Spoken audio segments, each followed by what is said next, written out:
ನಮ್ಮ ಹೆಸರು ಭರತ್ ಅಂತ. ಈ ಕಡೆ ನೋಡ್ಕೊಂಡು ಮೂರ್ತಿ ಗ್ರಾಮಸ್ಥರು. ನಮ್ಮ ಪ್ರತಿ ವರ್ಷ ಇದೇ ರೀತಿ ನಾವು ಕಾರ್ಯಕ್ರಮನ ನಡೆಸ್ಕೊಡ್ತಾ ಇರ್ತೀವಿ. ಏನೇ ಇದ್ರೂ ಡಿ ಜೆ ಇರುತ್ತೆ, ನಮ್ಮದು ಮೆರವಣಿಗೆ ಇರುತ್ತೆ. ಮೇಯ್ನು ಏನಂದರೆ ದೇವ್ರ ಮೆರವಣಿಗೆ ಚೆನ್ನಾಗಿ ನಡೆಯುತ್ತೆ ಪ್ರತಿ ವರ್ಷನೂ. ಭಕ್ತಾದಿಗಳು ಅಷ್ಟೇ ತುಂಬ ಜನ ಎಲ್ಲರೂ ಸಹಕರಿಸಿ ಚೆನ್ನಾಗಿ ಮಾಡ್ತೀವಿ.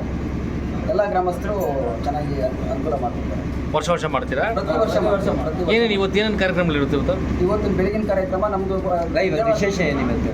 ಹನುಮ ಜಯಂತಿ ಇದೆ. ಹನುಮ ಜಯಂತಿ ಪ್ರಯುಕ್ತನೇ ಇದು ಹಮ್ಮಿಕೊಂಡಿದ್ದೀವಿ ನಾವು ಈ ಕಾರ್ಯಕ್ರಮನ. ಮೆರವಣಿಗೆ ಎಷ್ಟು ಗಂಟೆ ಮಾಡ್ತೀರಾ? ಮೆರವಣಿಗೆ ಒಂದು 11 ಗಂಟೆವರೆಗೂ ನಡೀತದೆ. ಊರೆಲ್ಲ ಓಡಾಡ್ತೀರಾ?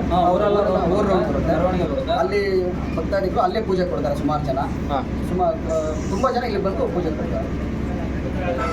ಅಲಂಕಾರ ಎಲ್ಲ ಮಾಡಿಕೊಂಡು ಬೆಳಗ್ಗೆ ಪೂಜೆ ಮುಗಿಸ್ಕೊಂಡು ಮತ್ತೆ ಮಧ್ಯಾಹ್ನ ಕಾರ್ಯಕ್ರಮ ಮತ್ತೆ ಪೂಜೆ ಮಾಡಿ ಮತ್ತೆ ನೈಟಿಗೆ ಎಲ್ಲರೂ ಮನೆಗೂ ಎಲ್ಲ ಪೂಜೆ ತಗೊಳ್ತಾರೆ. ಈ ಪೂಜೆ ಮಾಡಿ ಮತ್ತೆ ಎಲ್ಲ ಪ್ರಸಾದ ವಿನಿಯೋಗ ಮಾಡಿ ಮತ್ತೆ ಮೆರವಣಿಗೆ ಮಾಡಿಕೊಂಡು ಮತ್ತೆ ಊರೆಲ್ಲ ರೌಂಡ್ ಮಾಡಿಕೊಂಡು ಮತ್ತೆ ದೇವ್ರನ್ನ ತಂದು ಇಲ್ಲಿ ದೇವಸ್ಥಾನ ಹತ್ರ ಇಡ್ತೀವಿ.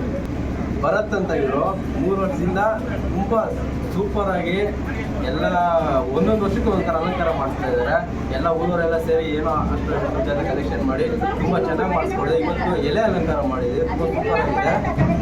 ವರ್ಷನೂ ಇದೇ ಥರ ಅಲಂಕಾರ ಮಾಡಿಸಿ ಇದೇ ಥರ ವರ್ಷನೂ ಇವರು ಏನು ಅಂದ್ಕೊಂಡಿದ್ದಾರೆ ಗೊತ್ತಿಲ್ಲ. ಅದೆಲ್ಲ ವರ್ಷ ಇದೇ ಥರ ಒಳ್ಳೆ ರೀತಿ ಅಲಂಕಾರ ಮಾಡ್ತಾ ಇದ್ದಾರೆ. ಒಳ್ಳೇದು ಮಾಡಿದ್ದಾರೆ.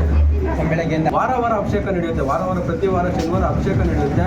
ಬೆಳಗ್ಗೆ ಅಭಿಷೇಕ ಇರುತ್ತೆ, ಸಂಜೆ ಪ್ರಸಾದ ವಿನಿಯೋಗ ಇರುತ್ತೆ.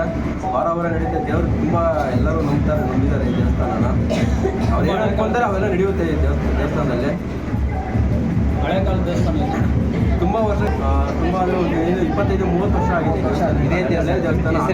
ಶ್ರೀ ವೀರಾಂಜನೇಯ ಸ್ವಾಮಿ ದೇವಸ್ಥಾನ ಮುದ್ವತ್ತಿ ಗ್ರಾಮದಲ್ಲಿ ಪ್ರಸಿದ್ಧವಾಗಿದೆ ಈ ದೇವಸ್ಥಾನ. ಮೊದಲು ನಮ್ಮ ತಂದೆಯವರು ಅಷ್ಟೇ ಅನಂತ ಪದ್ಮನಾಭ ಸ್ವಾಮಿ ಅಂತ ನಮ್ಮ ತಂದೆಯವರು ನಡೆಸ್ಕೊಂತ ಹೋಗ್ತಾ ಇದ್ರು. ಈಗ 3 ವರ್ಷದಿಂದ ಅವರು ಡೆತ್ ಆಗಿರೋದ್ರಿಂದ 3 ವರ್ಷದಿಂದ ನಾನು ಎಷ್ಟು ಜನ ಬಂದಿದ್ದೀನಿ. ಇವತ್ತು ಏನಿಲ್ಲ ಅಂದ್ರೆ ಒಂದು 500 ಜನ ಊರವರೆಲ್ಲ ಸೇರಿರ್ತಾರೆ. ಇಲ್ಲ, 2,000 ಜನ ಅಂತೂ ಇದೆ. 2,000 ಜನ ಅಂತೂ ತುಂಬ 2,000 ಜನ ಇದ್ದಾರೆ. ಪ್ರತಿ ವರ್ಷ ನಾವು ಇದೇ ಥರ ಅಂದರೆ ವಿಭಿನ್ನವಾಗಿ ಬೇರೆ ಬೇರೆ ಥರ ಅಂತ ಅಲಂಕಾರ ಮಾಡಿ ನಾವು ಈಚೆ ಬಂದು ಹೆಸರು